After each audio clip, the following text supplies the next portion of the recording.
Hello everyone and welcome to my video lecture series. Okay, so let's continue with the chapter. We have finished with the anatomy of the human respiratory system, right?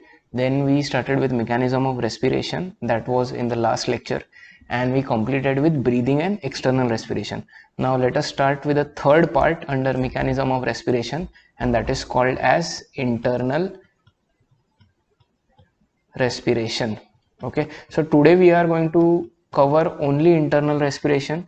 Okay, and then cellular respiration, which is a very short part, that we'll be covering in the next lecture. Okay, now this is the most important part of mechanism of respiration, remember that. Okay, and please pay attention and focus more on this lecture, because from the exam point of view also this part is very important.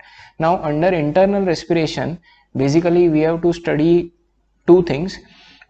First thing that we have to study is transport of oxygen. Okay, so how oxygen is transported from the lungs to the cells. And second thing that we have to study in internal respiration is transport of carbon dioxide.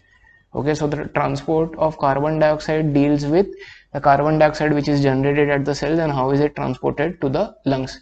Okay, so we are going to study these two things. So let us start with the first part, that is transport of oxygen. Okay,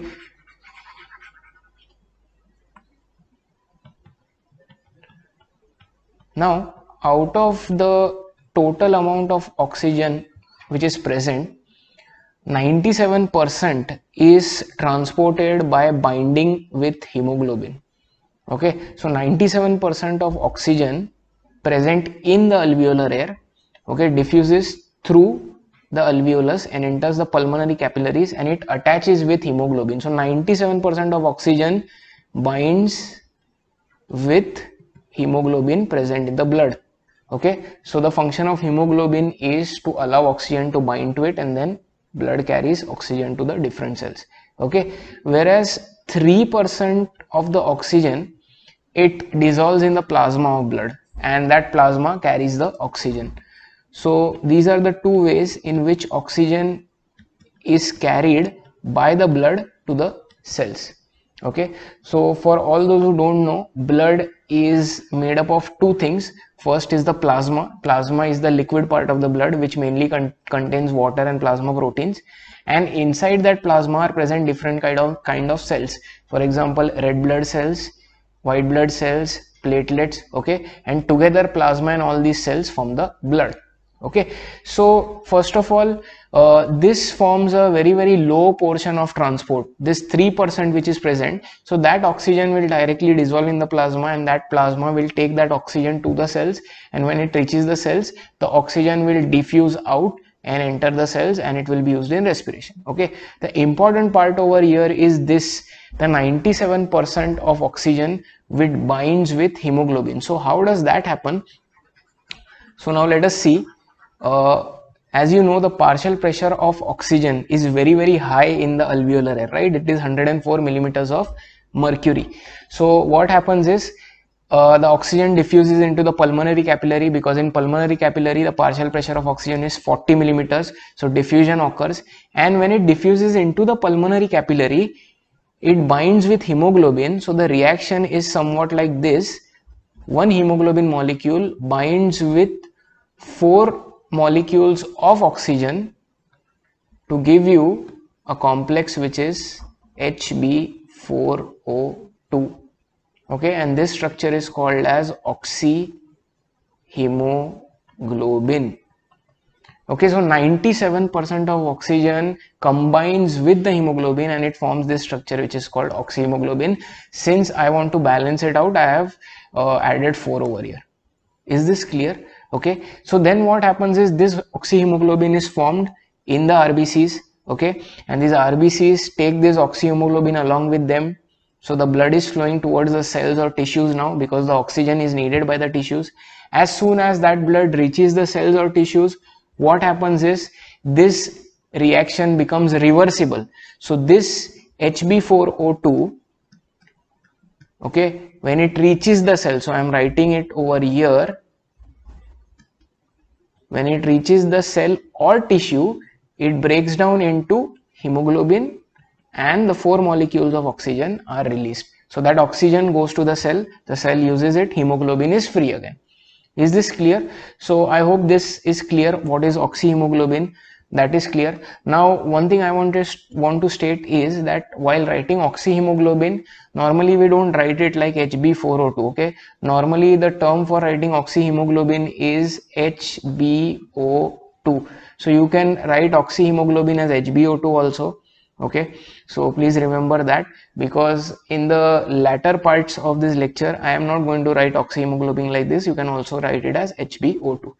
Okay, is this clear? Now the question arises that why are 4 oxygen molecules attached to one hemoglobin?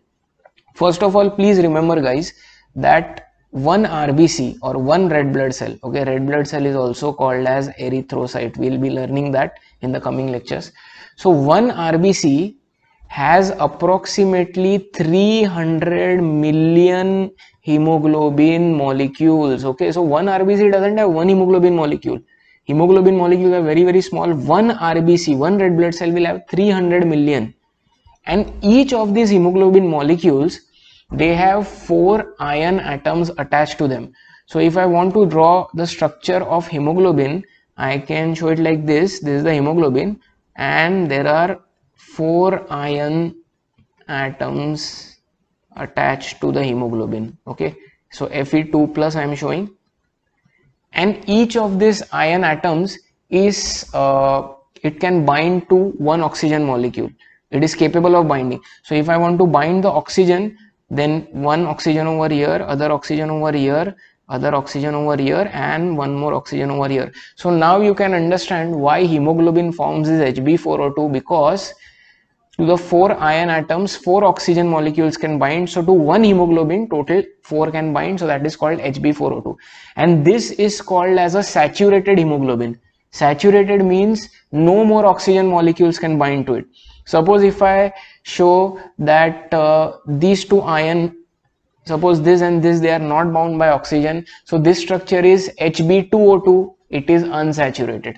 So you know what saturated, unsaturated is. Saturated means no more oxygen molecules can bind to the hemoglobin. Is this clear? So Hb4O2 structure, why is it formed? I hope it is clear.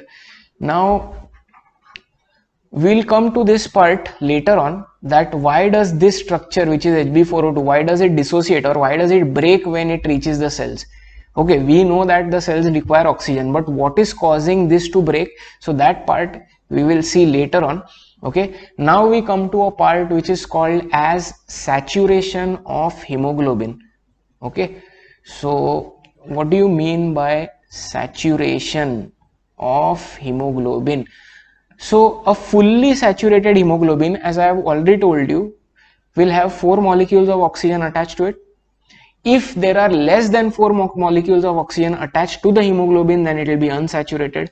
Now what will decide how saturated the hemoglobin is? What do you think will decide whether the oxygen can combine with hemoglobin easily or not? So only one thing decides that, and that thing is called as partial pressure. Okay, the partial pressure of oxygen will decide how saturated the hemoglobin is.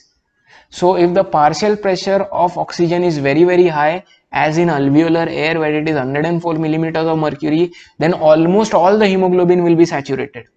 If the partial pressure is low, then the hemoglobin molecule will be very less saturated with oxygen. I hope you are getting it. See, partial pressure is directly proportional to the concentration. So if the concentration of oxygen is high, obviously the partial pressure of oxygen will be high in that place. For example, when you take air inside your lungs, your alveoli are filled with air, so oxygen concentration is high over there, so partial pressure is high. If concentration is low, partial pressure will also be low. So saturation is decided by the partial pressure. So in the alveolar air where the saturation is almost, see, in the alveolar air the partial pressure, so I will write down PP. So partial pressure of oxygen in the alveolar air is how much? 104 millimeters of mercury. Okay, this is in the alveolar air, correct? So this is the highest partial pressure of oxygen found anywhere in the body. So what do you think will be the saturation of hemoglobin? Saturation of hemoglobin will be very, very high, almost 95 to 97% of hemoglobin is saturated at this partial pressure. See, 100% hemoglobin is never saturated. Partial pressure is very, very high. That doesn't mean that all the hemoglobin molecules will be fully saturated. There will be some molecules which are less saturated. For example, when I say that saturation of hemoglobin is 97%, that means that if there are 100 molecules of hemoglobin in a red blood cell, then out of those 100 molecules, 97 molecules of hemoglobin have 4 oxygen molecules attached to them, whereas the remaining 3, they may have less than 4 oxygen molecules attached. Okay, are you understanding? So there is never 100% saturation. ऐसा कभी भी नहीं होगा कि सब के सब haemoglobin है, उनके सबके ऊपर 4 ऑक्सीजन अटैच्ड है, वैसा कोई भी सिनेरियो में नहीं होगा. That is only theoretical. Practically in real life that doesn't happen. Is this clear? So this high saturation of hemoglobin, when is it found? It is found when the partial pressure of oxygen is highest. So what will happen as the partial pressure of oxygen decreases? Suppose if I say that now the partial pressure of oxygen is, let us say it is 30 millimeters of mercury. So I have reduced the partial pressure a lot. So at that time, what will be the saturation? So approximately at that time, the saturation of hemoglobin is only 50%. Okay. So only 50% of the total hemoglobin molecules present in the red blood cell are fully saturated. Rest 50% are less saturated, or some of them are not saturated at all. Are you getting my point? So saturation of hemoglobin is directly proportional to the partial pressure of oxygen, if I want to saturate it with oxygen. Is this clear? So more partial pressure of oxygen, more saturation of hemoglobin with oxygen. Less partial pressure of oxygen, less saturation of hemoglobin with oxygen. I hope this is clear. Okay. Now, taking whatever we have studied into account up till now, we can actually draw a graph. Okay.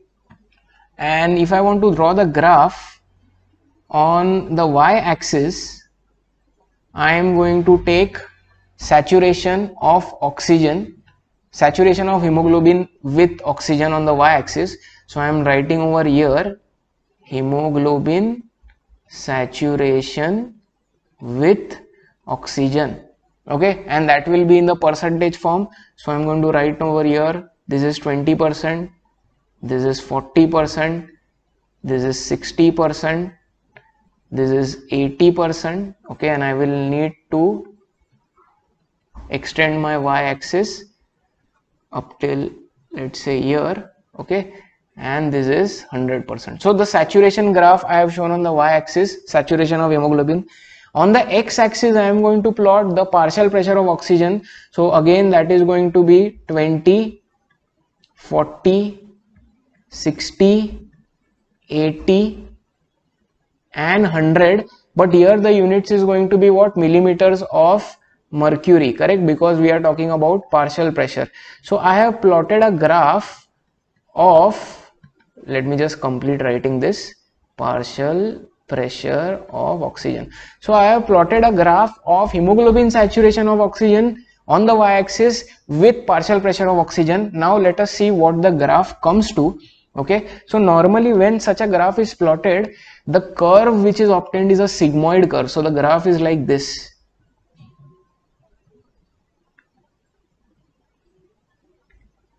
Okay, so it is slightly an S-shaped curve, if you can see. Okay, it is not exactly like S, but this is called as a sigmoid curve, a curve which is like this. Okay, this curve is called as a sigmoid curve. So when you see this curve, what do you understand? First of all, if you check this out, this is where the partial pressure of oxygen is 100. So this value, if you see over here, then it coincides to somewhere around 90% of saturation. Okay, similarly if you see over here, if you see 40 millimeters partial pressure, then you see that it is somewhere around 30% saturated. So what do you understand from this graph? More the partial pressure of oxygen, more will be hemoglobin saturation with oxygen, less will be the partial pressure, less will be the saturation. Common sense, okay? Because see, more partial pressure means more concentration of oxygen is present. Less partial pressure means less concentration of oxygen is present. If concentration of oxygen is more, obviously it will bind easily to hemoglobin, more oxygen will bind. If concentration of oxygen is less, less hemoglobin will bind. So I hope this graph is very clear. Okay, now, okay.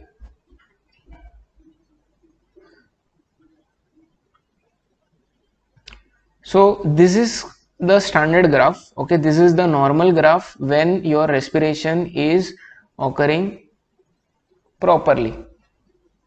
Okay, so this is the graph which I can say that it is at normal carbon dioxide level. So let me write this down over here. I am writing down normal carbon dioxide level. So partial pressure of carbon dioxide is regular. Now if I want to draw this same graph but with increased amount of carbon dioxide, so with increased concentration of carbon dioxide, the partial pressure of carbon dioxide will increase. So what will happen if I draw such a graph? If I draw such a graph, then the graph will be somewhat like this. So I am drawing a dotted graph now.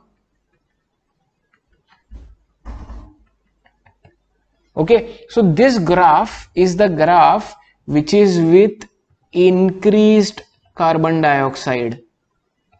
Now first of all, this graph with increased carbon dioxide has shifted towards the right. Why has it shifted towards the right? Because if you see, now let us take the same examples. Now at 100% saturation of oxygen, okay, now let us take this example. So let me just draw a perpendicular so that you understand. Now I am taking 100% partial pressure, 100 millimeters of mercury partial pressure of oxygen. Now if you see the saturation values over here, then for the original graph, the saturation was almost up to approximately 90%, correct? But if you see the value for this, the saturation, if you take the value backwards, then the saturation is 70%. So the partial pressure of oxygen is same in the case of both the graphs, but when carbon dioxide is increased, the saturation of hemoglobin decreases. Why is it so? Because see, it is very simple. Increased carbon dioxide will prevent oxygen from binding easily to hemoglobin. Less levels of carbon dioxide means oxygen can bind easily to the hemoglobin. So in this second graph which we have shown with increased carbon dioxide, partial pressure of carbon dioxide has increased and it is preventing the oxygen from easily binding with the hemoglobin. To the hemoglobin oxygen will bind, but not as easily as compared to this previous graph.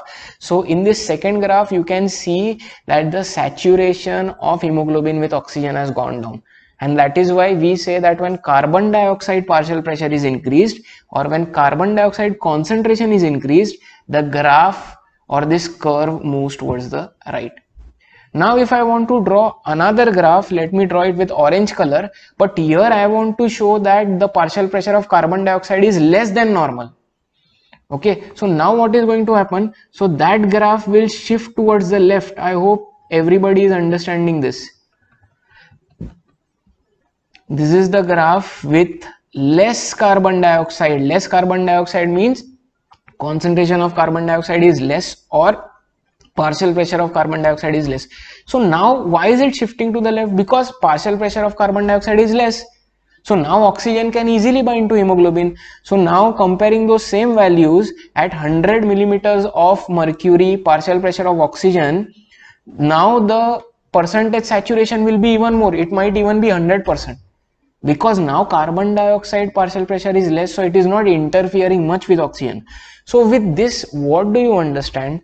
That if partial pressure of oxygen is much more compared to partial pressure of carbon dioxide, oxygen can easily go and saturate hemoglobin. If you increase the partial pressure of carbon dioxide, then the ease with which oxygen saturates hemoglobin, that decreases. If you increase carbon dioxide partial pressure so much that it increases more than partial pressure of oxygen, then carbon dioxide will not allow oxygen to bind to hemoglobin at all. Carbon dioxide itself will go and bind. So both the gases are competing to attach with hemoglobin. Obviously, oxygen has more affinity towards hemoglobin, but if you increase carbon dioxide, the chances of oxygen attaching to hemoglobin, those chances decreases, and that is why you can see that with same partial pressure of oxygen, you have three different saturation values, but that is dependent on your carbon dioxide levels. Is this clear? Okay, so this graph which I have drawn, it is commonly called as the oxygen dissociation curve, and the short form is ODC. This graph is also called as oxyhemoglobin dissociation curve, or it is also called as oxygen hemoglobin dissociation curve. And this curve shows that as you increase the partial pressure of oxygen, the saturation of hemoglobin with oxygen increases, but in that same graph, if you keep on increasing partial pressure of carbon dioxide, then saturation of hemoglobin with oxygen, it keeps on decreasing. Is this clear? Okay, so this graph is important. It is very important for all the students who are going to give NEET or CET exams. So please remember this, okay, and please understand this graph. So on the y-axis we have plotted hemoglobin saturated with oxygen, and on the y-axis we have plotted hemoglobin saturated with oxygen, and on the x-axis we have plotted the partial pressure of oxygen. Partial pressure can also be written as tension, so this is also called as tension of oxygen. Okay, so now from this graph we can basically understand two effects which are given, okay, and those effects I will just write down over here. The first effect is called as Bohr's effect. Okay, what is Bohr's effect? So basically Bohr's effect explains this graph by saying that the partial pressures of carbon dioxide will basically cause this oxygen dissociation curve to shift. So if there is less partial pressure of carbon dioxide than normal, then the curve will shift towards the left, and if the partial pressure of carbon dioxide is more than normal, then the curve will shift towards the right, and that is what is called as the Bohr's effect. So Bohr's effect explains how partial pressure of carbon dioxide plays a role on this oxygen dissociation curve. The next effect that we have to study is called as the Haldane effect. What is the Haldane effect? So Haldane effect basically tells you that both oxygen and carbon dioxide are competing with each other to bind with hemoglobin. For example, in the alveolar air, partial pressure of oxygen is very high, it is 104 millimeters of mercury, whereas carbon dioxide partial pressure in alveolar air is only 40 millimeters of mercury. So what happens? Since oxygen has a very high partial pressure, at that time oxygen combines with hemoglobin to form oxyhemoglobin. But at the tissue level, at the cell level, what happens is the cell produces carbon dioxide continuously because of respiration. Byproduct of respiration is that. So because of that, what happens is the partial pressure of carbon dioxide at the cellular level or near the cell, it increases a lot, whereas the oxygen which is coming in, its partial pressure is comparatively less. So at that point, what happens? The carbon dioxide removes the oxygen from the hemoglobin and it itself gets attached. So at that time HbCO2 is formed. So this is called as Haldane's effect. So Haldane's effect says that carbon dioxide can only attach to hemoglobin only when the partial pressure of oxygen is very low, or when the partial pressure of carbon dioxide exceeds the partial pressure of oxygen. That is called as Haldane's effect. Is this clear? So both these effects can be explained with the help of this graph, and this graph is called as oxygen dissociation curve. Is this clear? Okay, so with this, friends, we complete the first part of our today's lecture, and that is transport of oxygen. Please remember, oxyhemoglobin is Hb4O2. However, while writing normally Hb4O2 is also written as HbO2.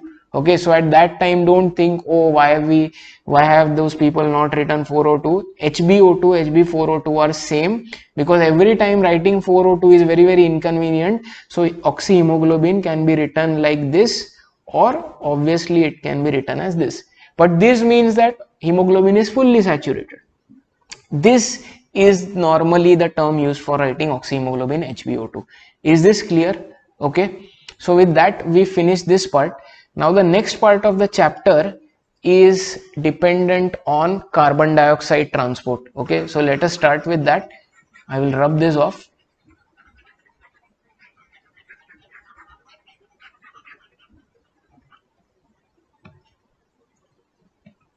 Transport of carbon dioxide. So now carbon dioxide is created in the cells, right? It is a byproduct of respiration. You remember that reaction, glucose plus oxygen gives rise to carbon dioxide, water, and 38 molecules of ATP. So that carbon dioxide, now you need to take it to the lungs because you want to remove it. So how is it possible? So transport of carbon dioxide occurs in three ways.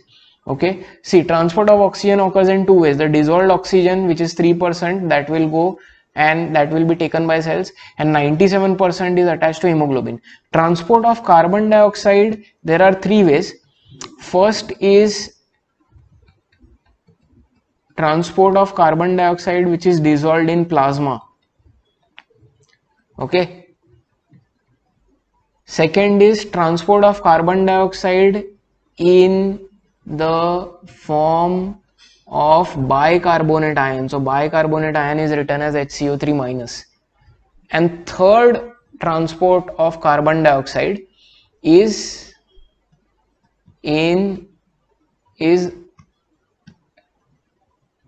attached with RBC in the form of HbCO2. Okay, so there are three ways in which carbon dioxide can be taken from the cell and transported to lungs. The most important part out of these three is this second one, which is in the form of bicarbonate ions.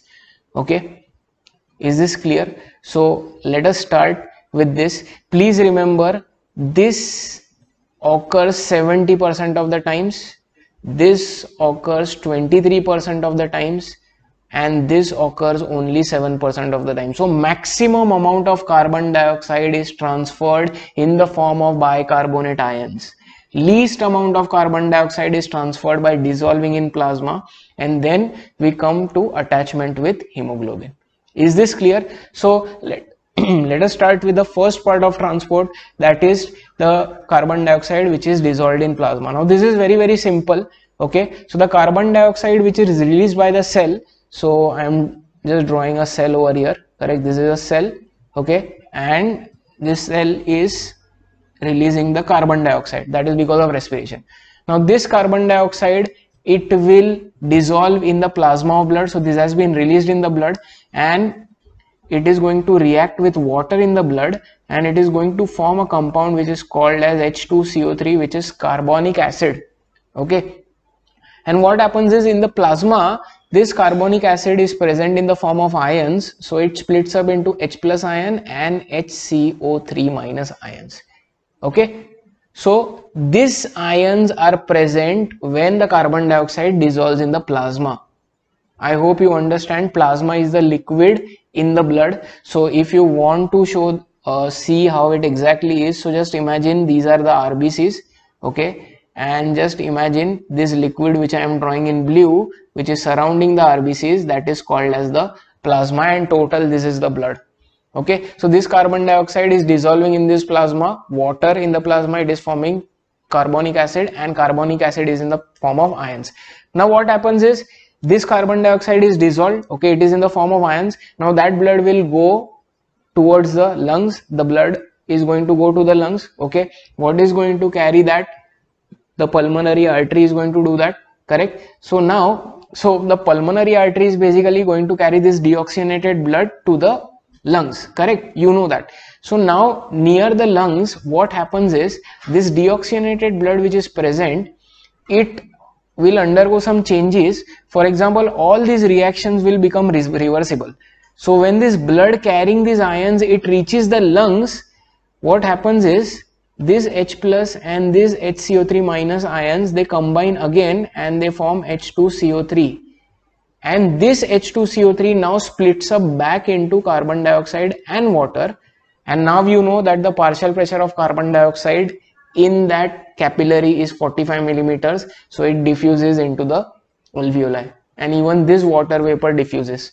So I hope this first part of transport of carbon dioxide is clear. Okay, so what do you have to remember? In the plasma, the carbon dioxide gets dissolved. This is only 7% of the total transport. Please remember, out of the 100% carbon dioxide produced, only 7% will be transported like this. So once again, cell will produce carbon dioxide. 7% of that carbon dioxide will go in the water of plasma. It will dissolve and it will form carbonic acid. Carbonic acid will dissociate to form two ions, H plus, HCO3 minus. So these ions are carried by the blood towards the lungs. So in the pulmonary capillaries, what happens is these both ions, they combine again back. So it is a reversible reaction to form carbonic acid. Carbonic acid splits into CO2 and H2O. CO2 diffuses out, water vapor diffuses out. So carbon dioxide is released. So we are done with the first part of transport of carbon dioxide. Now let us come to the second method. So I'm just going to rub this off. Second method of transport of carbon dioxide, which is the most important method, is called as transport in the form of bicarbonate ions. Okay, second method.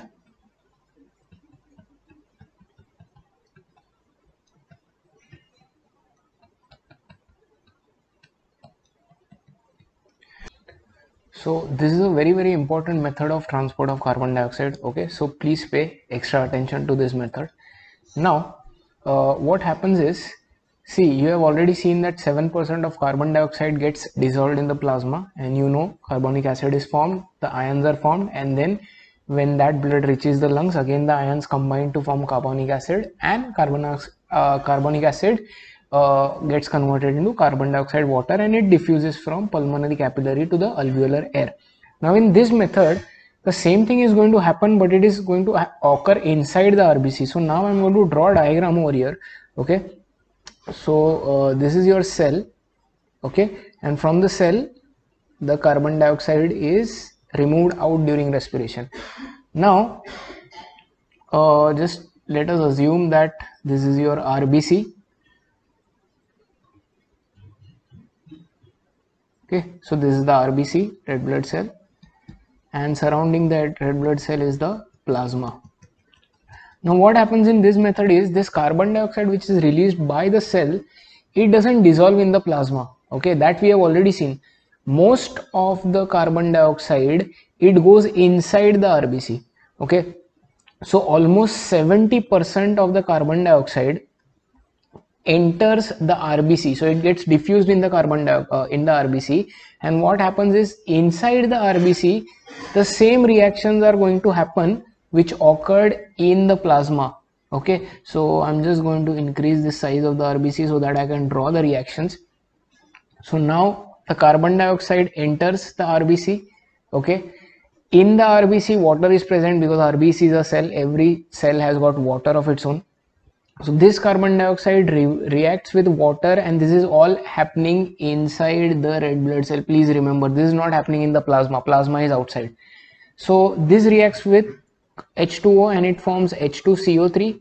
Okay, and H2CO3 again dissociates as H plus and HCO3 minus ions. Are you getting this point? So the same reaction is happening which was happening in the plasma. However, these reactions are much more faster compared to the reactions in the plasma, because over here there is a catalyst which is increasing the pace of the reaction, and that catalyst is called as carbonic anhydrase. Please remember this.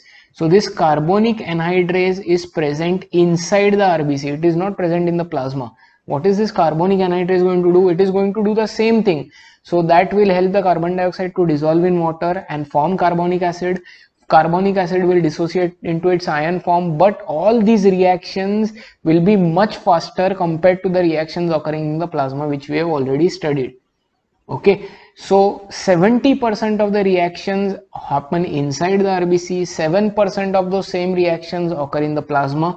Okay, so now this keeps on forming. So now what happens is, over the period of time, since most of the carbon dioxide enters the RBC, so actually I should be drawing this arrow over here, okay, so that you understand that it enters the RBC. So most of the carbon dioxide, since it is entering the RBC, the amount of H plus and HCO3 minus ions which are formed, they keep on increasing. Okay, see, there are H plus and HCO3 minus ions present even outside the cell, even outside the RBC, because the same reactions are occurring in the plasma, but the amount of these ions inside the RBC is much more, because most of the carbon dioxide is going in. So what happens is, because of that, a gradient is created. Higher concentration of these ions are there in RBC and lesser concentration of these ions are there outside the RBC, that is into the plasma. So what happens is, next thing that is going to happen is, there is going to be diffusion. So these ions which are present inside, since they are in higher concentration, they will diffuse outside into the plasma. So this is the plasma, the liquid which is surrounding the RBCs, correct? But what happens is, this H plus ion, these protons which are generated, okay, instead of diffusing out, what they do is, these H plus ions, they basically go and bind with hemoglobin which is present on the RBC itself. Okay, so if this is the hemoglobin which is present on the RBC, then this protons, they go and combine with this hemoglobin, and what happens is, a structure called as HHB is formed. So see, additional hydrogen atoms which are produced over here, they do not diffuse out. Instead of that, those additional H plus atoms, they combine with the hemoglobin of that RBC to form HHB, and this compound is called as reduced hemoglobin. Okay, so H plus is taken care of. What about HCO3 minus? So HCO3 minus doesn't combine with anything, since its concentration is higher in the RBC. It will move out and it will go into the plasma, correct? So this is your plasma. Plasma is also having HCO3 minus, but concentration is less. In the RBC, concentration of HCO3 minus is more. Why is it more? Because most of the carbon dioxide is, instead of dissolving in the plasma, most of it is going inside the RBC, and you see these reactions. So most of the bicarbonates are formed in RBC. So because of the concentration being higher, it diffuses out. So you know this, okay, it diffuses out into the plasma. Now what happens to this HCO3 minus in the plasma is, this HCO3 minus ions, bicarbonate ions, they react with sodium and potassium salts. Okay, so sodium salts and potassium salts both will react, and they will form two compounds which are NaHCO3, which is sodium bicarbonate, and KHCO3, which is potassium bicarbonate. And both these compounds which are formed, they act like buffers. Okay, so what is a buffer? A buffer is anything which maintains the pH of a solution. So these salts act like buffers in maintaining the pH of blood. So is this clear?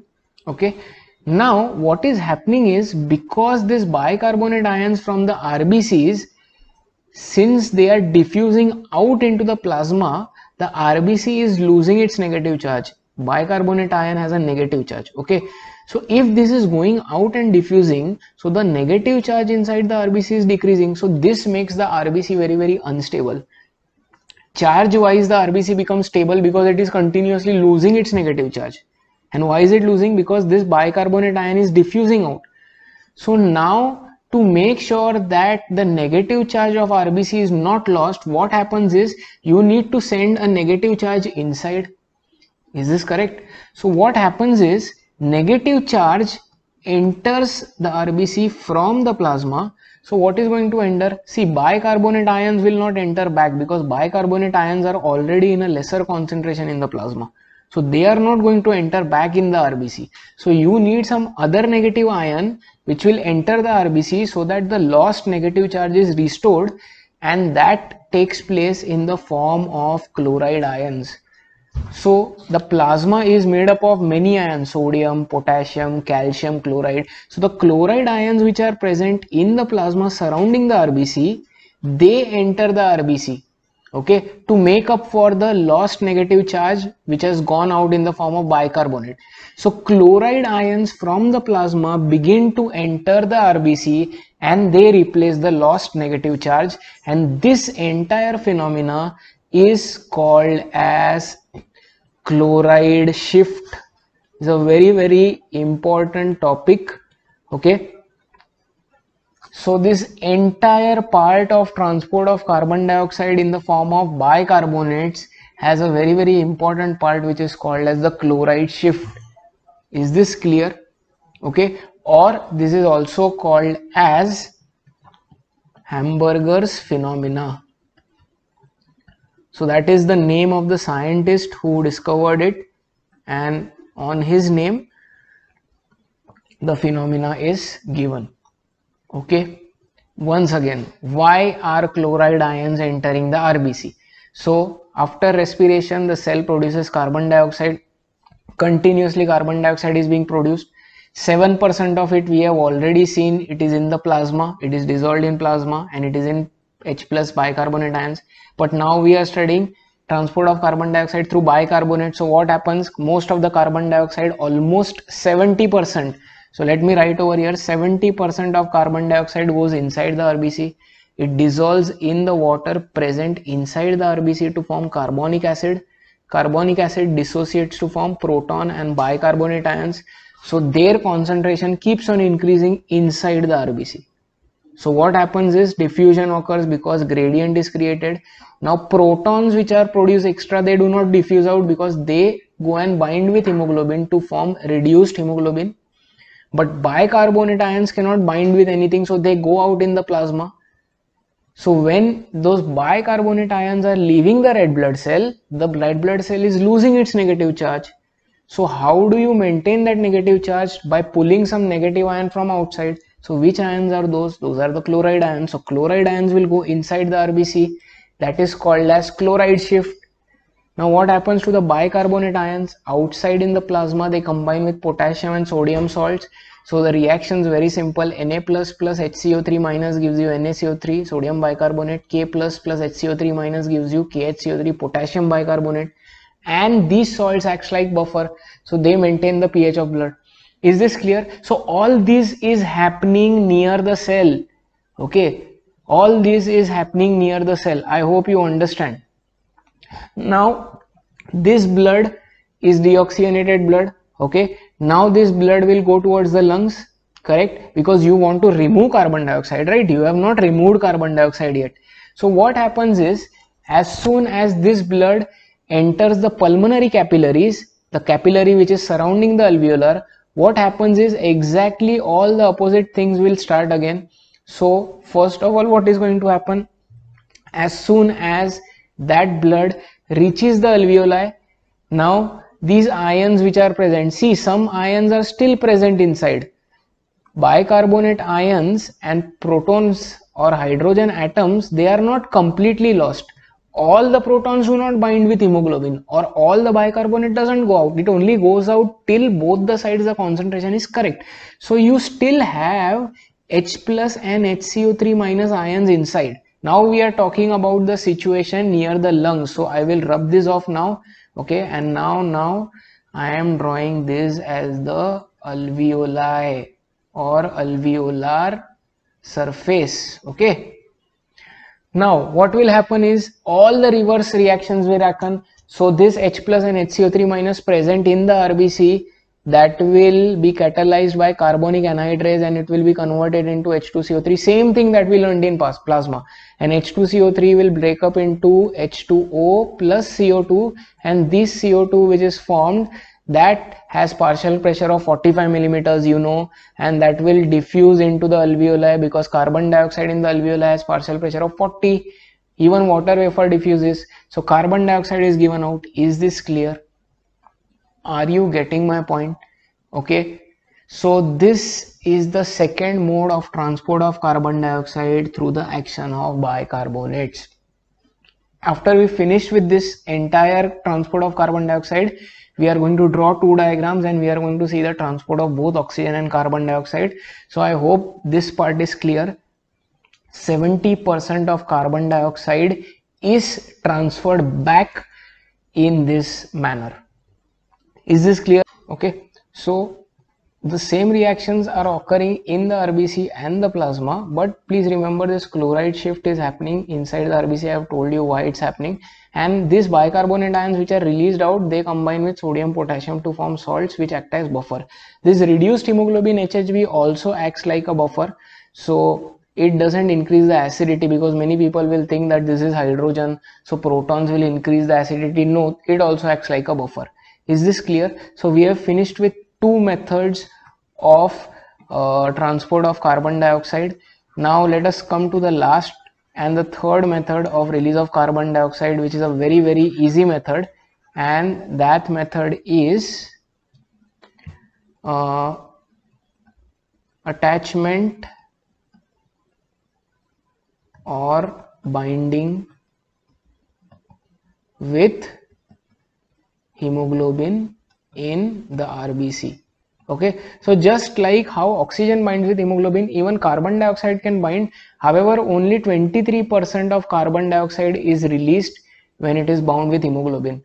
So 7% is transported through plasma, 70% is transported through bicarbonate ions. Only 23% of carbon dioxide is transported in the form of binding with hemoglobin. So what happens is, now again, this is the cell. Okay, the cell produces carbon dioxide. Now what happens is, this 23% of this carbon dioxide goes and it binds with hemoglobin. So now it is not entering the RBC, nor is it dissolving in plasma, but it is binding with the hemoglobin present on RBC, and this hemoglobin and carbon dioxide bind and they form a compound called HbCO2. Now this compound is called as carb-amino-hemoglobin. Now why is it called as carb-amino-hemoglobin? Because this carbon dioxide attaches to the amino group of the hemoglobin. See, hemoglobin is a very complex molecule. It has got iron, it has got amino groups. So the amino group in this hemoglobin, to that amino group this carbon dioxide attaches, and it is called as carb-amino-hemoglobin. The molecular formula is HbCO2. So this HbCO2 is formed in the blood. Now what will happen, as this blood goes to the lungs, again the reverse reactions in the pulmonary capillary. Since you know that the partial pressure of oxygen is 104 millimeters of mercury, that high partial pressure will cause this bond to break, and HbCO2 will break into carbon dioxide and Hb. Okay, and this Hb will be given into the alveoli. I hope you are getting this point. So this is very simple mode of transport. You don't have to remember much. Just remember, carbon dioxide and hemoglobin form a structure. They dissociate when they reach the lungs. Dissociation is because of high partial pressure. Is this clear? So with that we finish the transport of carbon dioxide. Okay, so first method of transport is through plasma. It gets dissolved. In the plasma, the H2CO3 is formed, dissociate to form ions. That blood, when it is carried back to the lungs, reverse reactions occur. Both the ions join to form carbonic acid. Carbonic acid dissociates to form H2O, both are released out. Second method, all the reactions are same, but they are occurring inside the RBC. 70% of carbon dioxide is transported in that way. What is making these reactions faster? Catalyst called carbonic anhydrase, which is present inside the RBC, not in the plasma. Chloride shift happens, I have already explained that. HCO3 ions which go in the plasma, they combine with potassium sodium ions, they form the respective bicarbonates which act as buffers. And inside the RBC, the extra protons or hydrogen which are formed combined with hemoglobin to form HHB, reduced hemoglobin. Okay, they also act as buffers. Is this clear? So friends, we have finished with the internal respiration today. We have finished with transport of oxygen and carbon dioxide. Now just let us make a summary of what we have studied. So I am going to draw two diagrams. Okay, And these diagrams are also given in your textbooks. If you look at the state board textbook or the CBSE textbooks, there are two diagrams given. So let us just sketch this diagram. The first diagram that I am going to draw is the diagram of gaseous exchange between cell and the RBC. Okay, so now just imagine this is the tissue, all these are the cells. Okay, and these cells are undergoing respiration and they are releasing carbon dioxide, correct? And now let me draw an RBC over here. So if possible we can choose the red color. Okay, so I am drawing an RBC over here. This is the RBC, correct? And outside over here I am showing liquid, because I hope everybody knows that the tissue has got cells, and between the cells there is a liquid which is called as interstitial fluid. Interstitial fluid helps in exchange of materials. So this is your interstitial fluid. All those who don't know what interstitial fluid is, kindly look at my lecture which is based on open circulation versus closed circulation. You will come to know what this is. So the liquid in the tissue surrounding the cells is called interstitial liquid or interstitial fluid. So what is going to happen is, this is there. Now this is the vessel which is bringing the blood, oxygenated blood, to the cells. So first thing I am going to write down the equation of oxygen transport. So what is going to happen is, inside this obviously what is present, oxyhemoglobin is present. So I am going to write HbO2. I am not going to write Hb4O2. It is understood Hb4O2, HbO2, it is the same thing. So as soon as the RBC reaches near the cells, the increased carbon dioxide partial pressure causes this to break, and what happens is this hemoglobin stays as it is, whereas oxygen which is there, that oxygen goes to the cells and it is used during respiration. Is this clear? So we have shown the transport of oxygen. Hb4O2 or HbO2 has been broken and oxygen molecules have gone to the cells through the interstitial fluid. Hb is free now. Okay, now we have to show transport of carbon dioxide. Three methods. First method is dissolving in the plasma. So just imagine that this entire area is the plasma, correct? The area which I have shaded in green.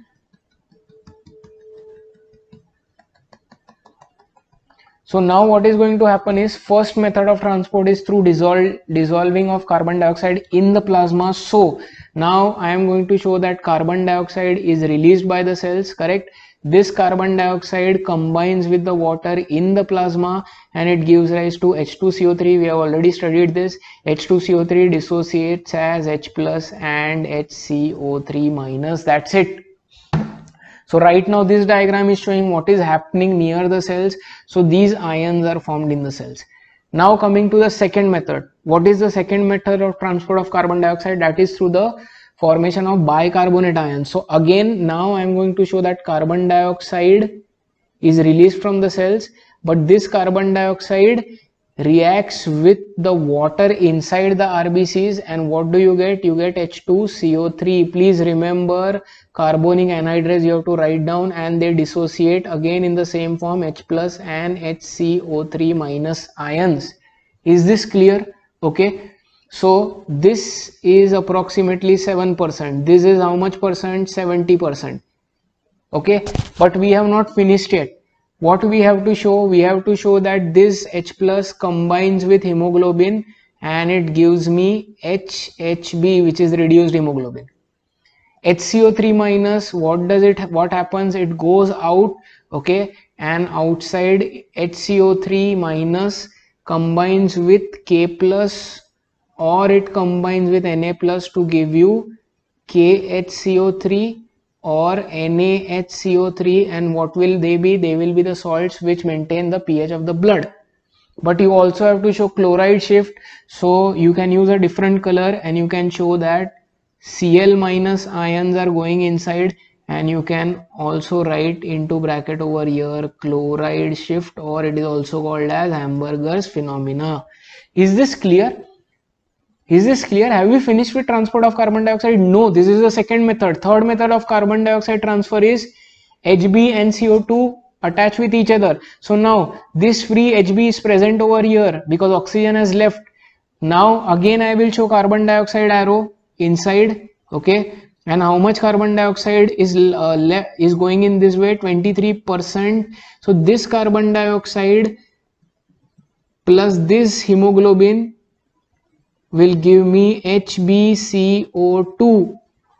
So this diagram is over. I hope you have understood all the reactions. So in this diagram, I can label as gaseous exchange between RBC and tissue.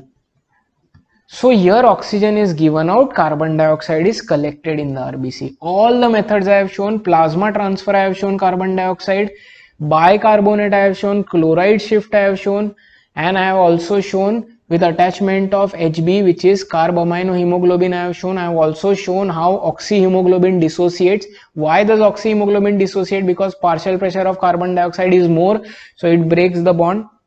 Oxygen goes to the cells, carbon dioxide reacts. Is this clear? Is this diagram clear? Now we want to draw the diagram for gaseous exchange between RBC and alveoli. So now we have to make changes. So alveolus. Now what do? Very simple. We don't rub off everything, we just need to reverse most of the things. So first of all, coming to oxygen.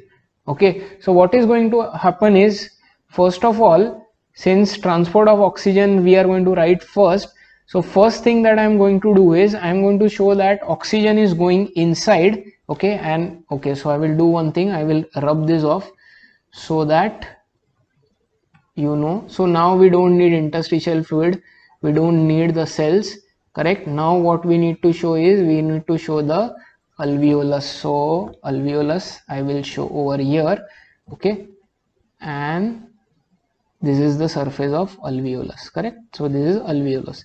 So now first thing that I am showing is the oxygen goes in, correct, and this reacts with hemoglobin to form HbO2, or if you want you can write Hb4O2. so show 4 oxygen over here. So I have shown that oxyhemoglobin has been formed. So we are finished with oxygen. See, in the previous image we showed that HbO2 dissociates. Now we have shown how it forms. So we have finished with transport of oxygen. Now we have to show what happens to carbon dioxide. So first of all, coming to the carbon dioxide, how it is transferred from the plasma, you just have to reverse these arrows. Very simple. Okay, so now you show that these ions are already present. These ions, as soon as the RBC reaches near the alveoli, they get converted into H2CO3. H2CO3 breaks down into H2O and CO2, and this CO2 will enter the alveoli because partial pressure of carbon dioxide here is more than here, 45 to 40 it goes in. So carbon dioxide we have deposited, so from plasma carbon dioxide has been lost. Now we have to show what happens to these things. So now first of all, these ions which are present inside, okay, so this again we are going to reverse all the reactions. So H plus and HCO, please remember H plus HCO3 minus, all of them don't diffuse out, only extra ones diffuse out. So what happens is, now as soon as this red blood cell comes near alveoli, now the bond between HHB and the bond between H and HB breaks. So if you want you can write a reaction over here like this, that HB breaks down to give you hemoglobin, and it also breaks down to give you proton. So this happens because partial pressure of oxygen is more, so it causes this to break, hemoglobin is free, proton is released. Now this proton and this bicarbonate will react to form H2CO3. H2CO3 will be dissociated. Okay, so I am just rubbing all these things off so that it becomes easy. Okay, so this H2CO3 will dissociate as H2O plus CO2, and that CO2 will again enter the alveoli. Are you getting my point? Because the partial pressure of carbon dioxide is 45 over here, 40 over here, it will go in. Okay, so hemoglobin is again free, and with that free hemoglobin, oxygen binds. I have shown oxygen hemoglobin, oxyhemoglobin. Now the last part of transfer of carbon dioxide, that is through HbCO2. So as soon as HbCO2 reaches near the alveoli, again partial pressure of oxygen causes this to break, and what is going to happen is we are going to reverse the arrow, and HbCO2 breaks up into CO2 plus Hb, and this Hb goes back into the alveoli. So in all the three ways you have transported carbon dioxide into the alveoli, correct? This is the first one, through plasma, which is occurring only 7%. Then the next is through bicarbonate ions. Okay, so over here I should be writing carbonic anhydrase, and this is how much percent? This is approximately 70%, and this last one is how much percent? 30%. So have I successfully transported CO2 into the lungs? Yes, I have. Have I transported oxyhemoglobin, oxygen successfully to the cells? Yes, I have. Is this clear? So with that, friends, we finish this entire part of internal respiration. I hope you have understood this. Okay, these diagrams are very simple to understand. If you look at them in one glance, then you will feel confused. You might feel that they are very complex. They are not. Just remember, partial pressure of oxygen is very high in the alveolus. So that is why it removes carbon dioxide from the hemoglobin and itself gets attached. Whereas near the cell or tissue, partial pressure of carbon dioxide is more, so it removes oxygen from the hemoglobin and itself gets attached. Okay, apart from that, transport of carbon dioxide also takes place in plasma. Very simple reactions. You have to form bicarbonate and protons, they will remain in plasma. Second method, very important, bicarbonate transfer in the form of bicarbonate ions. So here what happens is, inside RBC, CO2 diffuses, carbonic anhydrase looks after all the reactions, then there is chloride shift. I have already explained that to you a couple of times, so you know that. So that ends our chapter over here. Sorry, that ends our part of topic over here. Next time we are going to start with the last part, which is called cellular respiration. Okay, so if this lecture made you learn something new today, please put in a like, share it with your friends. Okay, and if you haven't subscribed to my channel, please do subscribe.